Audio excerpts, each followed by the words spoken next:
God, it's so cold. I can't even speak properly. Didn't even get to cross.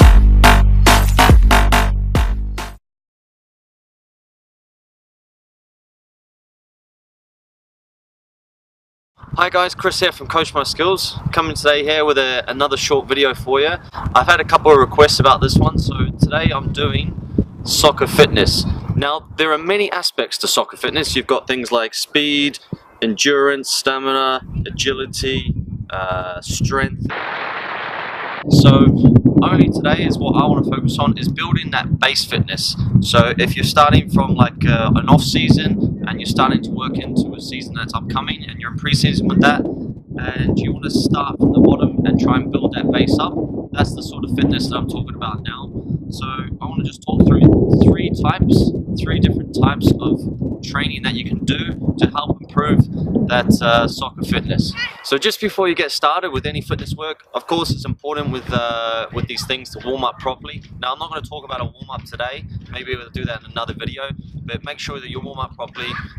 Certain things like dynamic movements are perfect for this sort of fitness work, so make sure you do that and avoid any injuries. Now I apologize for the wind. Quite strong here, so hopefully it doesn't affect the sound. Now the first training type that we'll speak about is continuous training. Now the clue is in the title with this one, continuous, as you can see there. So it's a form of training that is a low aerobic training, so you're doing it at low intensity, but you do it for a longer period of time. So that's something like, you know, if you go into the gym, you're 30 minutes on a bicycle, a low intensity, keep it going for 30-40 minutes. It's a long period, so this is a good sort of training to begin with. It's a baseline training. So for the first, I would recommend for the first 1 to 2 weeks of your initial training of your off season, you stick to continuous training to try and build that base up of your fitness. After you've built that base up of your fitness, after 1 to 2 weeks, you can start moving on to these other different types of training I'm about to speak about.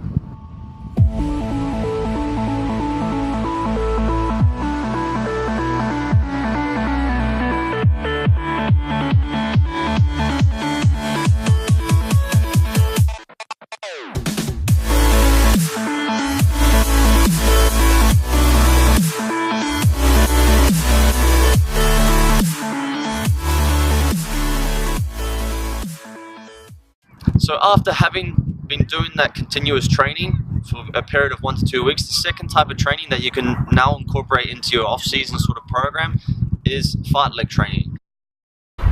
Believe it or not, fartlek training means speed play in Swedish, of all languages.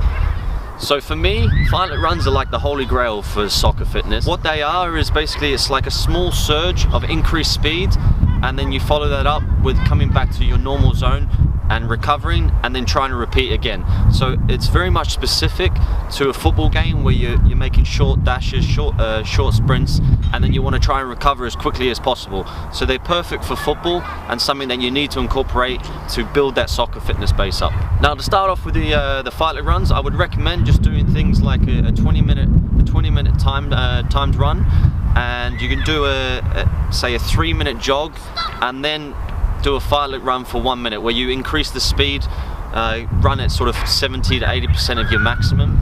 That's all it is. It's not a full out maximum run. You're not trying to hit the red line of things. You're not trying to push yourself to the limits. It's at a good pace like that. And then after you've done your minute, you're then going to recover again for those 3 minutes. So it's like I said, it's very specific for football. It's very relevant. So it's something you should definitely incorporate in your training.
Okay, but you got the first continuous training. The second thing is your fight leg training, and then you want to incorporate the last thing that I think is essential for football players as well, is interval training. Now, interval training could seem a little bit similar to the fight leg training, but I can assure you it's not. And what that is a higher intense for shorter periods of time, but the rest is almost equivalent to the amount of time that you're working. So for example, you might work for a high intensity of 90%, so you're almost close to your maximum for a minute, but then your rest is only a minute or a minute and a half. So it's a lot more intense, but it's a lot shorter period. So a little bit like the fight leg training as well, with the interval training it's important to focus as well on the recovery. So it's like when you're recovering, your body is also adapting as well. So it is part of the process that when you put in the work in and you're recovering, you focus on the recovery as well, because as you're doing it, your body makes changes, you're becoming a lot more stronger and fitter, and this is perfect for football as well.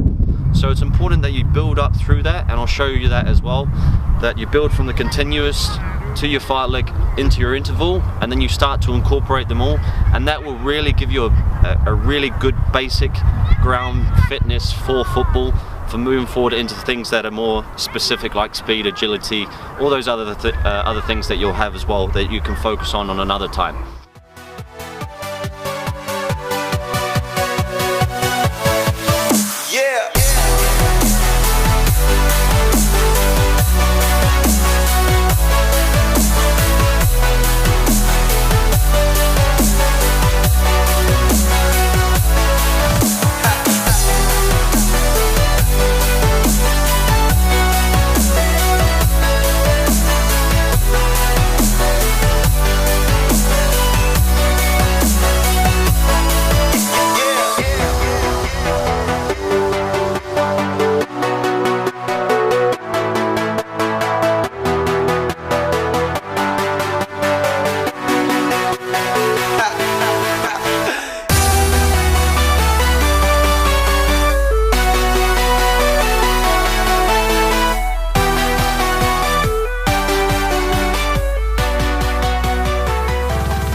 So that's the 3 types of training that I'd recommend to do, especially if you're doing an off-season program. To the people that requested this video, thank you very much. I picked probably the worst day to do it. It's so cold, and yeah, but I hope that it's useful for you. So thanks for watching. I hope you enjoyed the video. If you did, give it a thumbs up.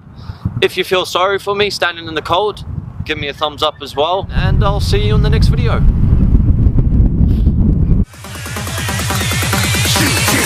Didn't even get to bronze.